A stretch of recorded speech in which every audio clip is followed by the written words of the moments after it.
everybody, how are you all doing? I hope you're all doing well. I am quite drunk. Well, not quite drunk, I'm a little bit tipsy. That's to say I'm a little bit tipsy. It's Mother's Day. I've just had, me and Mum have shared a bottle of Prosecco, and it's really gone to my head. Should I be recording a video? I don't know. I've got no choice because I need to record a video for Monday. I've kind of, I used to be a little bit more prepared for the last few weeks. I've been a little bit prepared with my videos, and I've kind of caught up with myself. Anyway, for those who are new, I'm Matthew. I make ASMR videos and I post videos every Monday and Friday. So if you love the tingles, then hit that subscribe button for more delightful videos like this, where I'm a lot more sober. And when I say a lot more sober, I am completely sober when I've recorded the rest of my videos. So, as you can see by the title, we're doing another true crime video, and we're going to be looking at the case of Levi Bellfield, which was requested by one of my lovely subscribers. And yeah, let's dive into this story. So Levi Bellfield is born in Isleworth, I think that is, Middlesex, on the 17th of May 1968. His parents are Joseph and Jean Rapist, later Bellfield. By the time Bellfield is 10 years old, his father dies of a heart attack, and Jean, a formidable mother who doted on her youngest son Levi, is left to raise her family of 4 children in a southwest London council flat. His life of crime begins as a teenager. Aged 13, he's convicted of burglary, and by 2002, aged 34, he's amassed 9 convictions, ranging from assault of a police officer to theft and driving offences. Always short at school, it's during his teenage years that Bellfield reaches the respectable height of 6 foot tall. Despite his rather high-pitched voice and caveman habits, he believes he has an allure with the ladies. As a result, he enjoys a string of relationships and dozens of lovers. In total, he fathers 11 children with 5 different women. Despite being married 4 times, he spends his spare time looking for women and sex, and his job as a nightclub bouncer provides the perfect opportunity. He has a separate flat where he takes prostitutes and young women. He's piled with drinks and drugs, which fuels his voracious sexual appetite.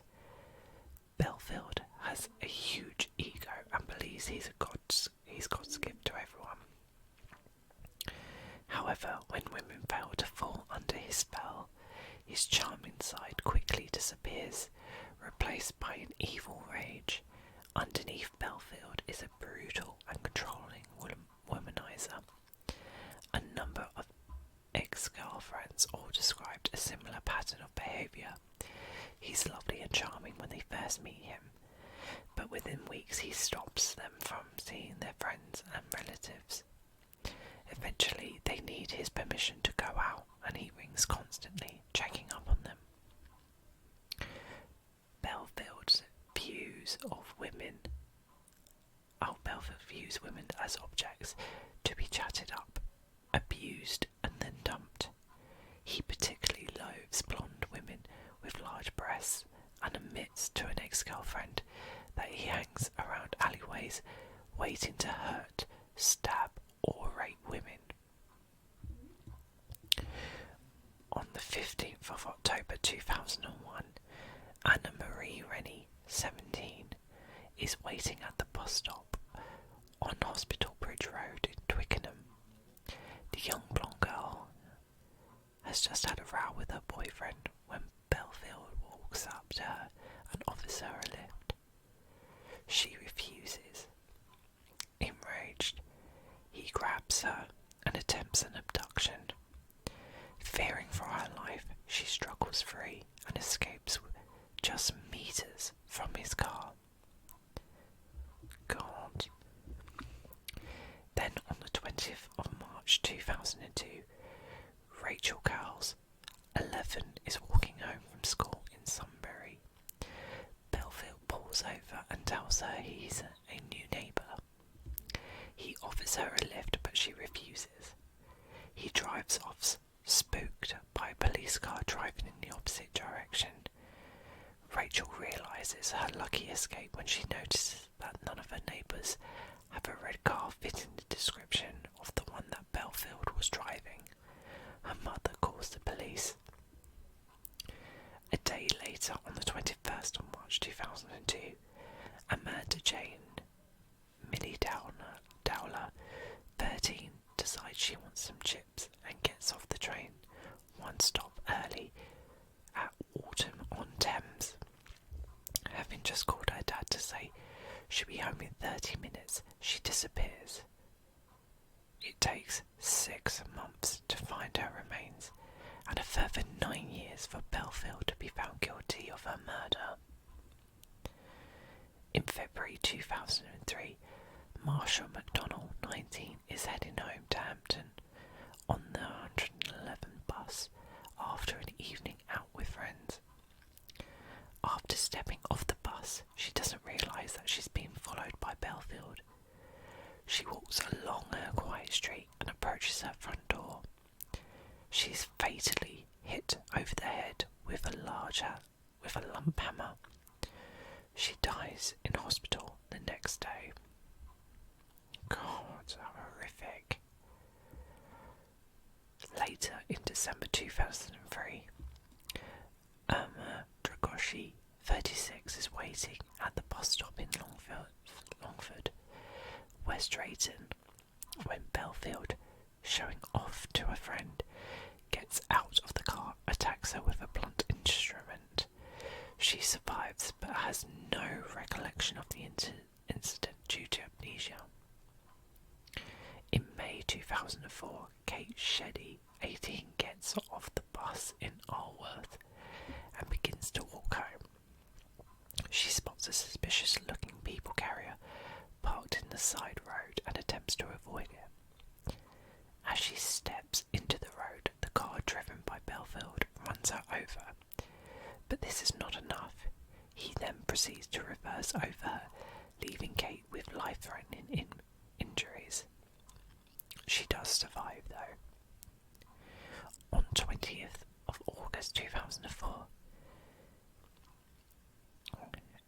Amélie Delagrange, 22, a blonde French student, is walking home across Twickenham Green after missing her bus stop. Following her every move since she left the bus is Bellfield. He hits her over the head with a blunt instrument. She falls to the ground. Later that night, she dies in hospital from her injuries.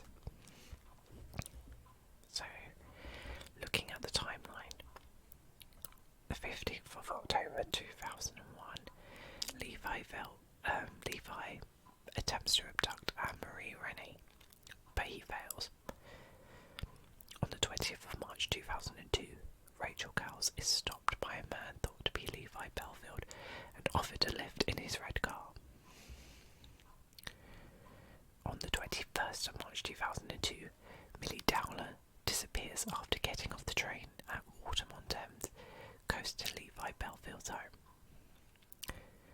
On the 18th of September 2002, Millie Dowler's remains are found due at Yateley Heath Wood in Hampshire.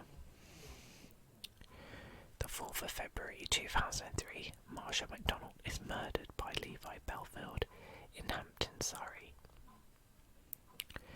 Then the 28th of May 2004, Levi Bellfield attempts to murder Kate Sheddy by running her over in Owlsworth. She survives. In August 19th, 2004, Amelia Delagrange is murdered by Levi Bellfield as she crosses Twickenham Green. The 25th of February 2008, Levi Bellfield receives a life sentence for the murders of Marsha MacDonald and Amelie Delagrange and the attempted murder of Kate Sheddy. The 23rd of June 2011, Levi Bellfield receives another life sentence for the murder of Millie Dowler. And on the 27th of January 2016, Surrey police reveal that Bellfield has admitted to the crime for the first time. After the trial, the Dowler family reached the conclusion that they paid too high of a price for Bellfield's conviction. Bob Dowler feels that the justice system weighed too heavily in the favour of the criminal. The director of public prosecution says the trial had certainly raised fundamental questions about the treatment of victims. Much worse is to come for the Dowler family when, on the 4th of June 2011, it's revealed that News of the World's Glenn Mulcair hacked into Millie's mobile phone when she was still missing and may have deleted voicemail messages. At the time, this had resulted in giving the family false hope that she was alive. The family's mobile phones were also hacked, which Surrey police had been aware of since 2002. News International is reportedly forced to pay damages of £3 million to the family, with some of the money going to charities. Some new revelations. On January 27, 2016, Surrey police revealed that Bellfield has admitted to the crime for the first time. Millie's family said the news was devastating for the family, which they have already had to endure so much. From the new information obtained from Bellfield, who now calls himself Yusuf Rahim, about a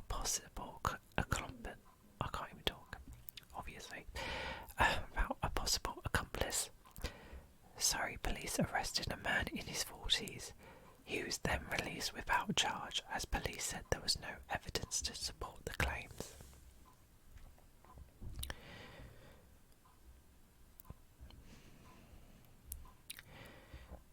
Trial in connection with the murder of Amelie Delagrange.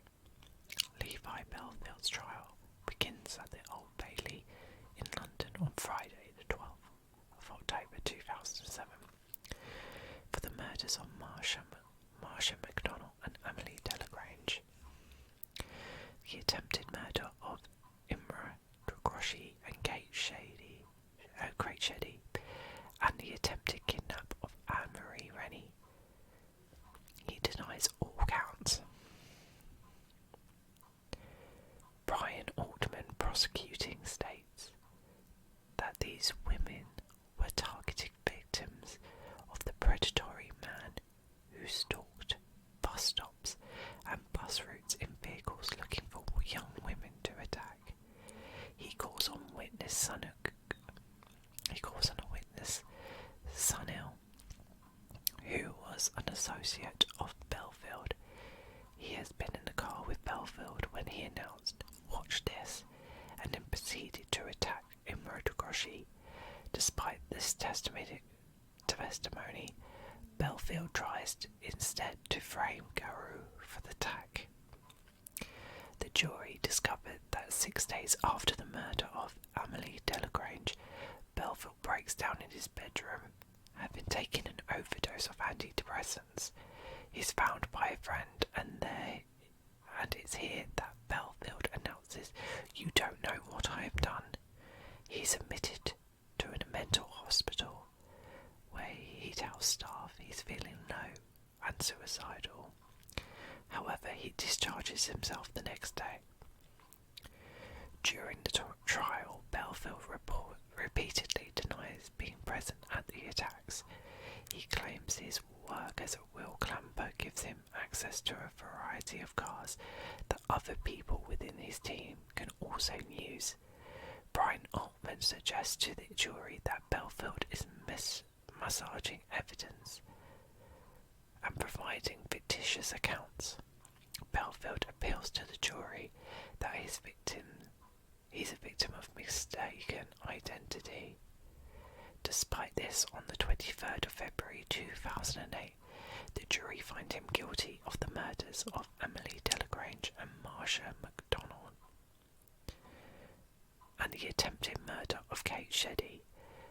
Bellfield shows his true cowardly colours when he chooses not to attend his sentencing. Bad publicity overnight is blamed for his non-appearance. He's sentenced by Mrs. Justice Rafferty to a whole life term. On the 10th of May 2011, the trial begins of the murder of Millie Dowler and the attempted abduction of Rachel Carls at the Old Bailey. It emerges at the trial that Bellfield's family weren't at home on the day of Millie's disappearance, and Emma Mills remembers that she was unable to get hold of Bellfield on the mobile phone, which was highly unusual. She also recalls how he was wearing different clothes to the ones he had on in the morning, despite saying that he was spending the night at the Collingwood address. When Mills went there the next day, the bed had no sheets, duvet or pillowcases on. Bellfield tells her that the dog had fouled on the bedding, so he disposed of it. Emma knows that this is something he would never do. He mentions that he wants her to move back to the West Drayton address. She agrees, and the next day, in great haste, he moves his family out of the Collingwood address, one day after the disappearance of Millie Dowler.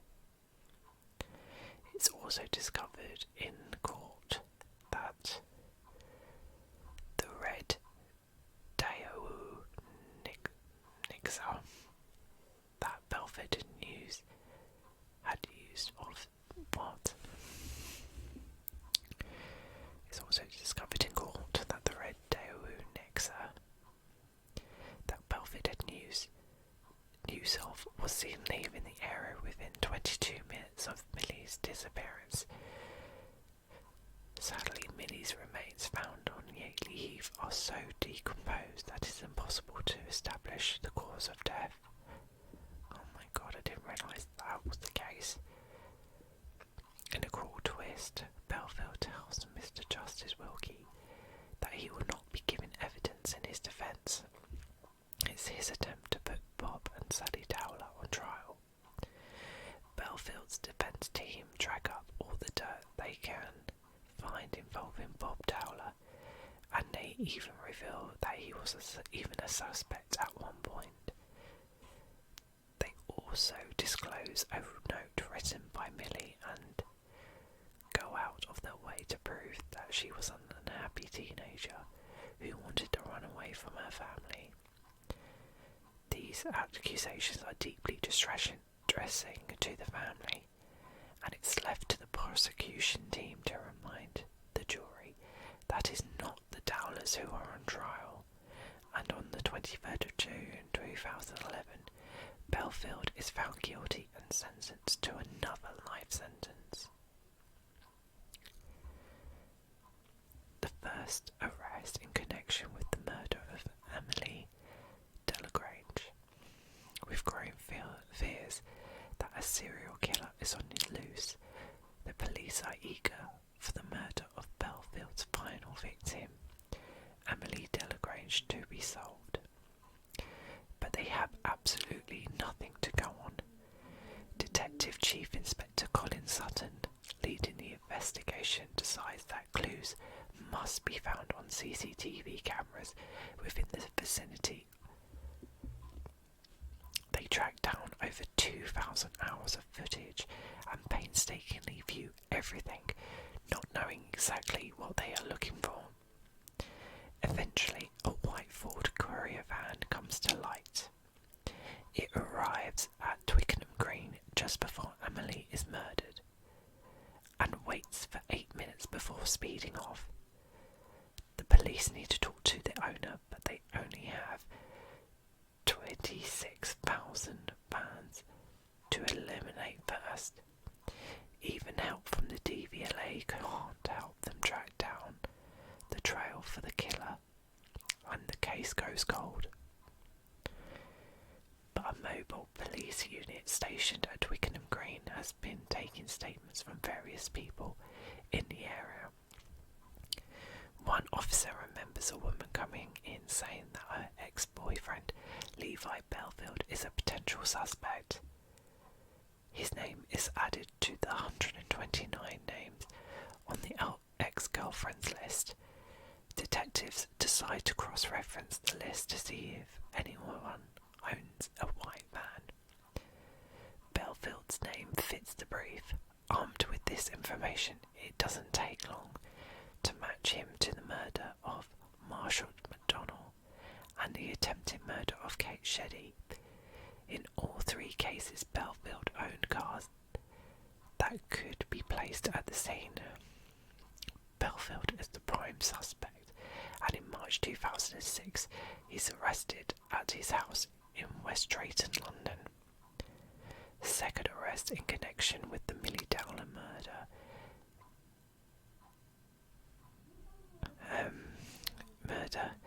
It's only after Bellfield is convicted of the murders of Emily Delagrange and Marsha MacDonald that police start to realise that he may have murdered Millie Dowler in 2002. During the course of this investigation, officers carry out a 3,500 house-to-house inquiry and take 1,850 statements and search 350 sites and travel through 35 miles of waterways. They discovered that at the time of Millie's disappearance, Bellfield lived with his girlfriend Emma Mills at her home in Collingwood Place, Walton-on-Thames. It's less than 100 yards from the train station where Millie had last been seen on CCTV. The CCTV also reveals a red Daewoo Nexar that was seen in the vicinity that day of Millie's disappearance. It's no coincidence when it was discovered that Mills owned a car of the same make and model, although to this day it's never been found. During his questioning in July 2005, Bellfield is unable to recount his whereabouts on March 21st, 2002. Police also became aware that Bellfield is familiar with Walton-on-Thames and yet leave where Millie's body was found. He owns a wheel clamping business where he's a frequent visitor to Blackbush car auctions nearby. With this compelling evidence, Surrey Police submitted their report and findings to the Crown Prosecution Service. They in turn decide there is sufficient evidence to charge Bellfield with Millie's murder. He will once again face a courtroom. God, when this case was put in a comment to look into, I didn't realise it was so recent, and how messed up this guy is. I'm so glad that he is behind bars and that the crimes that he has committed have been linked back to him.